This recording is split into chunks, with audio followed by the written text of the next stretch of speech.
So after the initial teardown, it's more of a question of pondering and looking at situations, measuring things up, weighing up different options and working out what to do next. What's interesting, having stripped it down, is how much lighter the bike is. It's quite incredible, honestly. I can lift up the back end no problem and just move it around.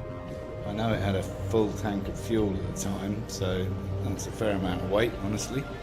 But all that bodywork coming off, it's incredible how much weight that's saved, and you can see the whole essence of a cafe racer by stripping things off that you don't need. Thinking about doing this a gold colour, actually, that might look quite cool. And then there's all this wiring, which is pretty ugly, but probably necessary. Even a fuse box, well, that's not so ugly. But yeah, if we take a look at some of the other guys and what they've done, they've actually covered up all these sections, which is a bit of a shame.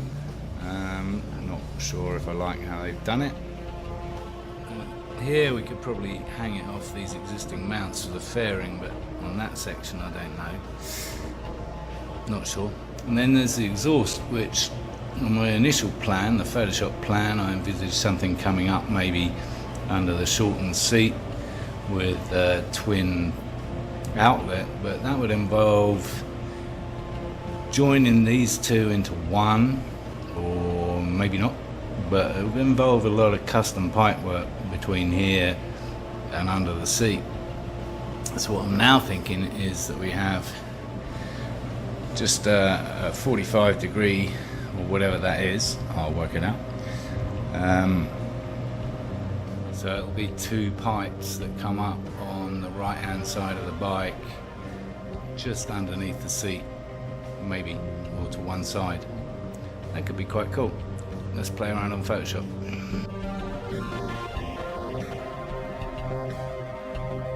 And still on the exhaust front, I've actually found these old baffles that I got out of the Triumph. And I'm wondering if we can just get in like a little 20 degree bend and adapt the two diameters of the pipe and just use that. I don't know if that would quieten it down enough. Be worth finding out. If you excuse the crudeness of the mock-up, just a water coolant hose I had kicking around, maybe we take the pipe across the back and out the other side. You can play around ad infinitum, trying things out, getting a feel for what they might look like, and it's a good idea, honestly, before you make any decisions.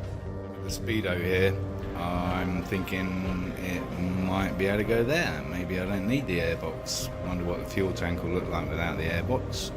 Probably not good, so probably won't do that. But I want to keep the original Speedo just because it's easy to plug and play. No electrical nightmares trying to get a new one, and it's a good looking Speedo anyway. I want to keep the F4 aspect of that. It could even fit here actually, because I don't think I'm going to put the steering damper back on. It was pretty bloody useless, honestly. Unlike the one on my Ducati, which is very effective.